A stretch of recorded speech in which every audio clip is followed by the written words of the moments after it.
আজকে বানাবো কাতলা মাছ দিয়ে সকলের পরিচিত রেসিপি দই কাতলা। তো প্রথমে আমি এখানে দুটো কাতলা মাছ নিয়ে নিয়েছি।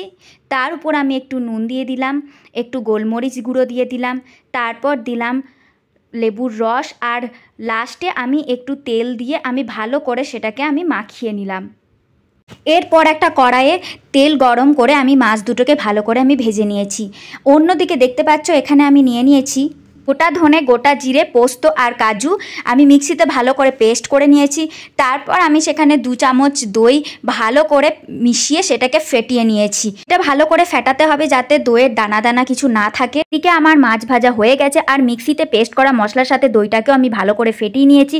এরপর আমি কড়াইয়ে একটু তেল নিয়ে নিলাম, তাতে আমি এলাচ, দারচিনি আর লবঙ্গ দিলাম।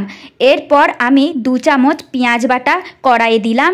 এরপর ভালো করে খুন্তি দিয়ে নাড়তে হবে। যখন দেখবে একটু গোল্ডেন গোল্ডেন কালার হয়ে এসছে তখন আদা রসুনের পেস্ট 1 চামচ আমি দিয়ে দিলাম। তারপর একটু জল দিলাম যাতে মশলাটা না লেগে যায়। তারপর যখন একটু ভালো করে মশলাটা কষা হয়ে গেল, তারপর আমি যে পেস্টটা বানিয়েছিলাম এই পেস্টটা আমি কড়াইয়ে দিয়ে দিলাম আর একটু লঙ্কা গুঁড়ো দিলাম। এরপরে ভালোভাবে পেস্টটাকে একটু কষতে হবে।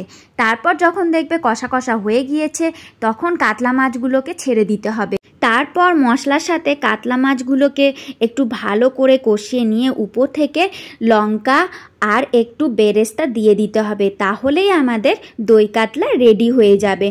আর এরকম তোমরা একবার বানিয়ে দেখবে, গরম গরম ভাতের সাথে এরকম দই কাতলা খেতে খুবই ভালো লাগবে। তোমরা বাড়িতে এইভাবে একবার ট্রাই করে দেখতে পারো। আর যদি ভিডিওটা ভালো লাগে তাহলে লাইক, শেয়ার আর সাবস্ক্রাইব করে দিও। ভালো থেকো।